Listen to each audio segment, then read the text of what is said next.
Mais les nouvelles routes de la soie créent de l'inquiétude, notamment sur le niveau d'endettement des pays partenaires. L'exemple du Sri Lanka a marqué les esprits. Dans l'incapacité de rembourser des prêts accordés par Pékin, le pays a dû céder à la Chine le contrôle d'un de ses ports pour 99 ans en échange d'un effacement de sa dette. La question du contrôle des infrastructures se pose. Tout dépend de l'infrastructure concernée.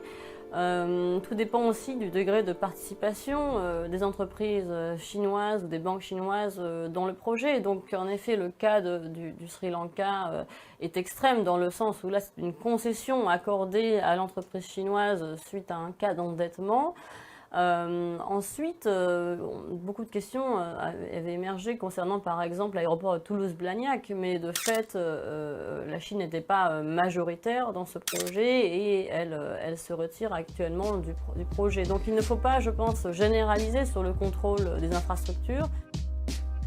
La Chine a massivement prêté de l'argent dans le monde, faisant craindre une spirale de surendettement dans plusieurs pays. De quoi faire réagir la présidente du Fonds monétaire international, Christine Lagarde. The Belt and Road Initiative can provide much needed infrastructure financing to partner countries. But these ventures can also lead to problematic increase in debt, potentially limited other spending as debt services arise. L'autre source d'inquiétude, ce sont les ambitions géopolitiques des nouvelles routes de la soie. C'est ce que révèle un document du ministère de l'économie en France, daté de 2018. Cette initiative, dans les faits pragmatiques et évolutive, est l'expression d'une stratégie globale qui permettrait de réduire les vulnérabilités géopolitiques de la Chine, d'accroître la capacité de projection de sa puissance, d'abord économique. Cette stratégie se manifeste notamment par la volonté de la Chine d'utiliser les nouvelles routes de la soie pour instaurer de nouveaux standards et de nouvelles règles. Avec l'organisation de sommets internationaux des nouvelles routes de la soie, comme en avril 2019 avec la participation d'une trentaine de chefs d'État, ou encore la Banque asiatique d'investissement pour les infrastructures. Rejoint par une cinquantaine de pays à sa création en 2016, dont la France et le Royaume-Uni, certains la voient comme une concurrente de la Banque mondiale. La question est posée aujourd'hui, est-ce que le Forum des nouvelles routes de la soie, s'il continue à se tenir à rythme régulier dans les prochaines années et à rassembler un nombre significatif de chefs d'État et de gouvernement, est-ce que ce nouveau Forum des routes de la soie sera en mesure de rivaliser avec d'autres rencontres multilatérales existantes, telles que le G20 par exemple? Ça, c'est une question qui est posée à l'heure actuelle. Ces questionnements ont été pointés par Jean-Pierre Raffarin dans une commission au Sénat en 2018.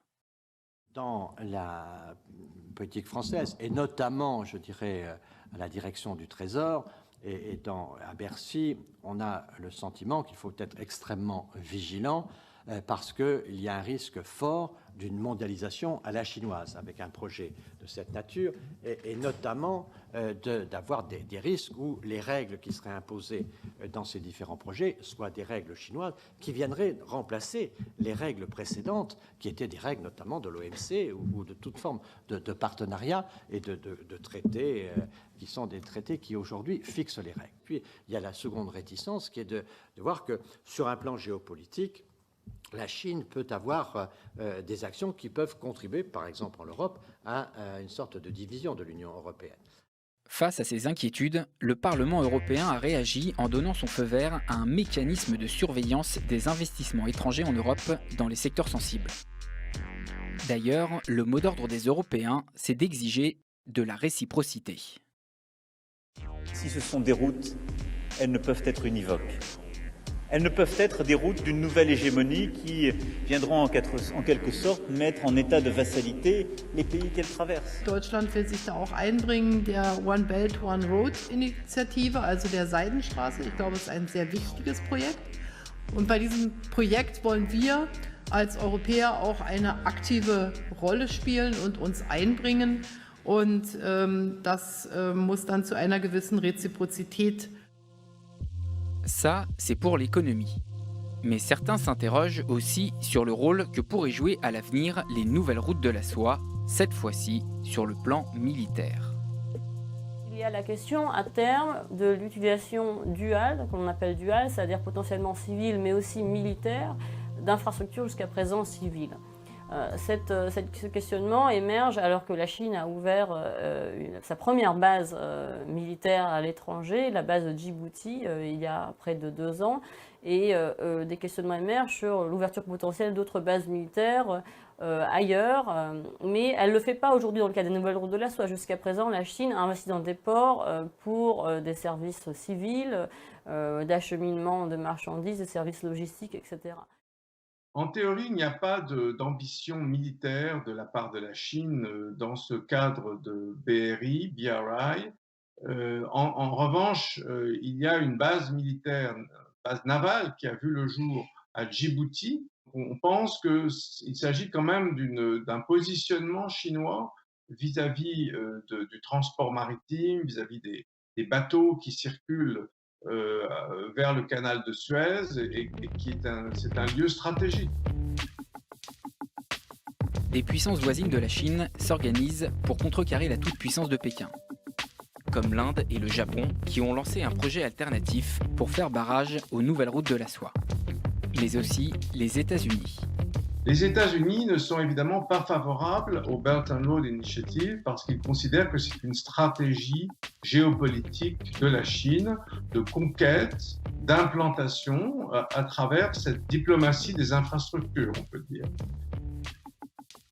C'est un projet qui, selon les autorités américaines, favoriserait la corruption. C'est un projet qui manque de transparence, qui est opaque, qui encourage les pays à s'endetter, etc., etc. Au-delà de la communication, les États-Unis investissent davantage dans ce qu'on appelle aujourd'hui la stratégie Indo-Pacifique, qui renforce la coopération dans le domaine militaire, mais qui espère aussi développer des projets de développement d'infrastructures conjointement. Les nouvelles routes de la soie sont un projet en constante évolution. Au-delà des infrastructures, d'autres secteurs ont été pris en compte. On voit qu'il y a maintenant dans ces routes de la soie des projets touristiques, des projets juridiques, des actions même d'ordre policier. Donc tous les secteurs sont également concernés par ce projet des nouvelles routes de la soie. Et sur le plan géographique, la Chine voit déjà bien plus loin. Son prochain terrain de bataille pourrait être l'Arctique, avec une route polaire de la soie si rien n'est fait pour enrayer la fonte des glaces dans cette partie du globe. À moyen terme, l'objectif est de renforcer la Chine comme puissance mondiale. Car la Chine a le temps. Les nouvelles routes de la soie sont un projet d'ici 2049. Une date qui ne doit rien au hasard. Cette année-là, ce sera alors le 100e anniversaire de la création de la République populaire de Chine.